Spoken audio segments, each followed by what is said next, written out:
Sisters and brothers, இன்னைக்கும் தானியேல் புஸ்தகத்தின் 2ஆம் அதிகாரத்தை குறித்து நம்ம பார்க்கலாம். ஆல்ரெடி 1ஆம் அதிகாரத்தை ஃபுல்லாக நம்ம பார்த்துட்டோம்.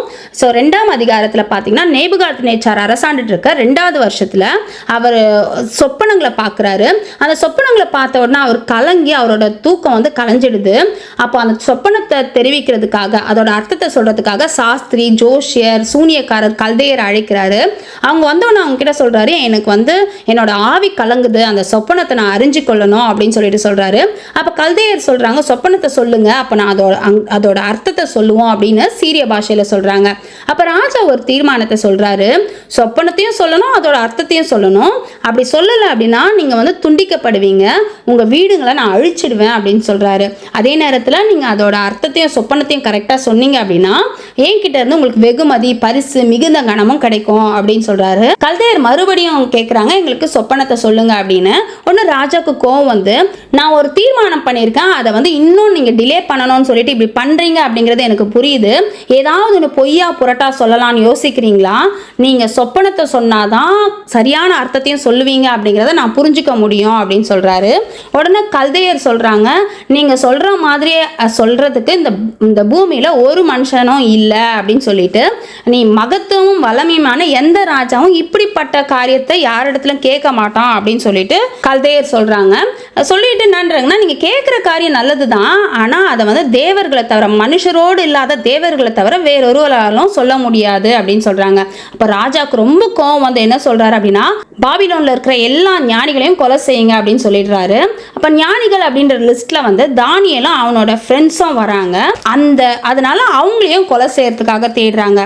அப்போ ராஜாவோட தலையாரிக்கு அதிபதியாக இருக்கிற ஆரியோகன்றவர்கிட்ட தானியேல் வந்து யோசனையும் புத்தியுமா பேசுகிறார்.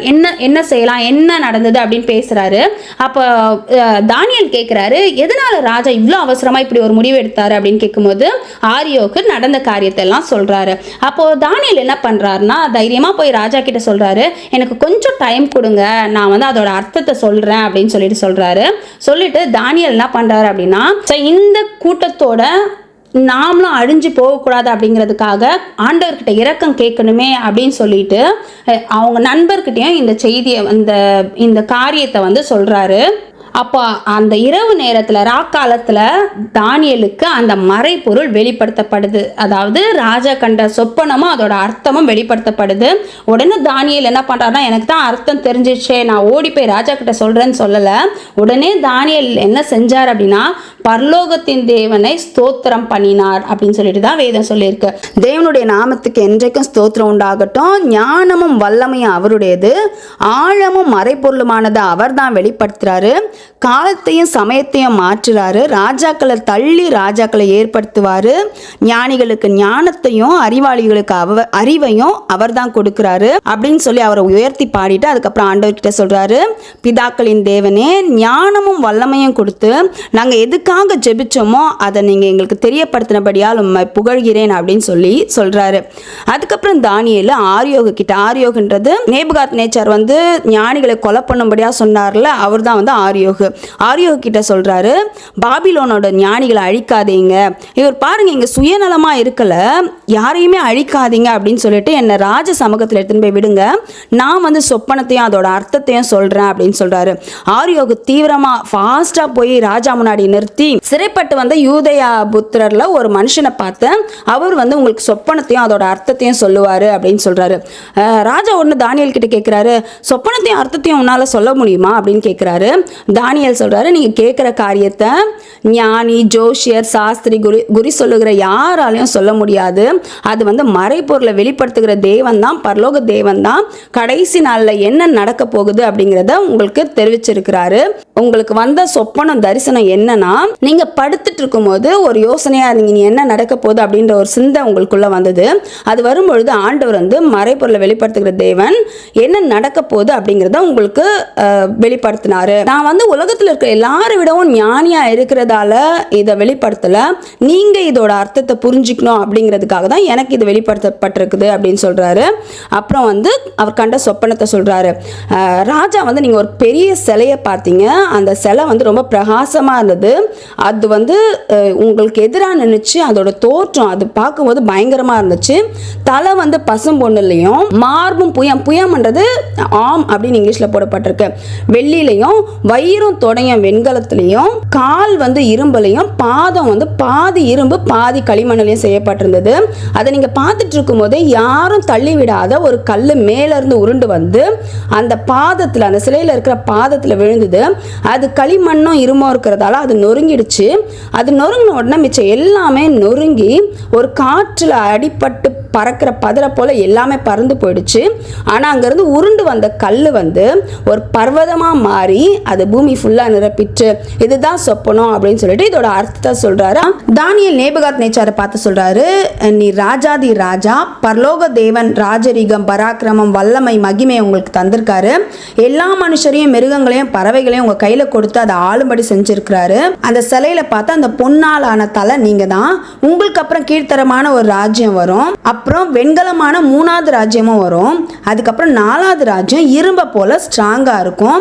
ஆனா இரும்போட மற்ற பொருளை கலந்தா எப்படி எல்லாத்தையும் நொறுக்கிடுமோ அதே மாதிரி அந்த ராஜ்யம் எல்லாத்தையும் நொறுக்கிடும். பாதம் கால் வீரல் வந்து குயவனன் களிமண்ணும் இரும்பும் சேர்ந்து இருக்கிற மாதிரி பார்த்தீங்கல்ல, அது ரெண்டும் பிரிக்கப்படும். ரெண்டும் கலந்திருக்க மாதிரி நீங்கள் சொப்பனத்தில் பார்த்தீங்கல்ல, அது என்ன அப்படின்னா இரும்போட உறுதியில் கொஞ்சம் இதில் இருக்கும். அதுக்கப்புறம் கால் விரல் வந்து பாதி இரும்பும் பாதி களிமண்ணும் இருக்கிற மாதிரி பார்த்தீங்கல்ல, அந்த மாதிரி ஒரு பங்கு வந்து ஸ்ட்ராங்காக இருக்கும், ஒரு பங்கு வந்து உடையிற தன்மையோடு இருக்கும். அந்த மக்கள் வந்து, அந்த ஜனங்கள் வந்து மற்ற மனுஷரோட சம்பந்தம் கலப்பாங்க, ஆனால் ஒட்டிக்க மாட்டாங்க. ஏன்னா இரும்பும் களிமண்ணும் ஒட்டாதுல, அந்த மாதிரி ஒட்டிக்க மாட்டாங்க. அந்த ராஜாக்களோட நாட்களில், இந்த 4 ராஜாக்களை சொல்லிட்டு, இந்த ராஜாக்களோட நாட்களில் என்னைக்கும் அழியாத ஒரு ராஜ்யத்தை தேவன் ஏற்படுத்துவார். அந்த ராஜ்யம் வேறு யாருக்கும் விட்டு கொடுக்கப்படாது. ஒரு கல் புரண்டு வந்ததை நம்ம அந்த நீங்கள் சொப்பனத்தில் பார்த்தீங்கல்ல, அந்த மாதிரி அந்த ராஜ்யங்கள் எல்லாத்தையும் அழிச்சு நிர்மூலமாக்கி அந்த ராஜ்யம் மட்டும் என்னைக்கும் நிலைச்சிருக்கும். இனிமேல் நடக்க போகிறதா மகாதேவன் உங்களுக்கு வெளிப்படுத்தி இருக்காரு. சொப்பனமானது நிச்சயம், அதோட அர்த்தம் சத்தியம் அப்படின்னு சொல்லி முடிக்கிறாரு. உடனே நேபுகாத் நேச்சார் முகம் குப்புற விழுந்து தானியேலை வணங்கி காணிக்க செலுத்தவும் தூபம் காட்டவும் கட்டளையிடுறாரு. ராஜா வந்து தானியேலை நோக்கி சொல்றாரு, நீ மறைப்பொருளை வெளிப்படுத்தினதால உங்கள் தேவன் தான் தேவர்களுக்கு தேவன், ராஜாக்களுக்கு ஆண்டவர், மறைப்பொருளை வெளிப்படுத்துகிறவர்னு சொல்றாரு. ராஜா வந்து தானியேலை பெரியவனாக்கி அநேக பரிசுங்களை கொடுத்து பாபிலோன் மாகாணத்துக்கு அதிபதியாகவும் எல்லா ஞானிகளுக்கு மேலவும் அதிகாரியாகவும் நியமிக்கிறாரு. இப்போ தானியேல் வந்து தன் நண்பர்களுக்காக ரெக்கமெண்ட் பண்றாரு ஷாத்ராக் மேஷாக் ஆபேத்நேகோவுக்கு. ராஜா வந்து பாபிலோன் மாகாணத்து காரியங்களை விசாரிக்கும்படியாக அவங்கள வச்சிடறாரு. ஆனால் தானியேல் வந்து ராஜாவோட கொலு மண்டபத்தில் இருக்கிறாரு. இந்த தானியேல் 2ஆம் அதிகாரத்தில் நாம் கற்றுக்கிற விஷயம் என்ன, தானியேலோட வாழ்க்கையில் நாம் கற்றுக்கிற விஷயம் என்ன அப்படின்னா, நேபுகாத் நேச்சார் ஞானிகளெல்லாம் கொலை செய்யும்படி சொன்ன உடனே ஓடி போய் ஒளிஞ்சிக்கல. அதுக்கு மாறாக தலையாரியோட அதிபதிக்கிட்டேயே வந்து புத்தி யோசனையுமா பேசுகிறாரு. நம்மளுடைய சூழ்நிலைகள் நமக்கு சாதகமாக இல்லாத நேரத்துலையும் நம்ம ஞானமாக செயல்பட வேண்டியது ரொம்ப அவசியம். அதே மாதிரி இந்த மறைபொருளை தெரிஞ்சுக்கணும் அப்படிங்கிறதுக்காக தானும் தன் நண்பர்களும் வந்து தேவனை நோக்கி விண்ணப்பம் பண்ணுறாங்க. அந்த மறைபொருள் வெளிப்பட்ட உடனே ஓடி போய் ராஜா கிட்ட சொல்லல, முதலாவது தேவனை துதித்து ஆராதிச்சுட்டு அதுக்கப்புறம் தான் ராஜா கிட்ட போறாங்க. ராஜா கிட்ட போன உடனே அந்த சொப்பனத்தையும் அர்த்தத்தையும் சொல்லல, அந்த இடத்துல ராஜா முன்னால நின்று தேவனை உயர்த்திட்டு தான் அந்த சொப்பனத்தையும் அர்த்தத்தையும் சொல்றாரு.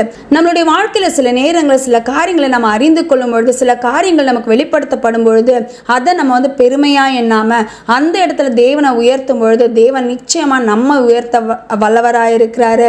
அதே மாதிரி தானியேலை வந்து ராஜா உயர்த்தி வைக்கும் போது தான் மட்டும் உயர்ந்தா போதாது அப்படின்னு யோசிக்காம தன்னுடைய நண்பர்களுக்காகவும் அந்த ராஜா கிட்ட பரிந்து பேசி அவர்களையும் ஒரு உயர்ந்த இடத்துல எடுத்துட்டு போய் வச்சார். பார்த்தீங்களா, நம்மளுடைய வாழ்க்கையில் இது எல்லாமே வந்து நமக்கு ஒரு பாடமாக தான் இருக்கும். தானியேலோட வாழ்க்கையில் நம்ம கற்றுக்க வேண்டிய நிறைய பாடங்கள் இருக்குது. இன்னும் போக போக இன்னும் நம்ம தெரிஞ்சுக்கலாம். ஆமே.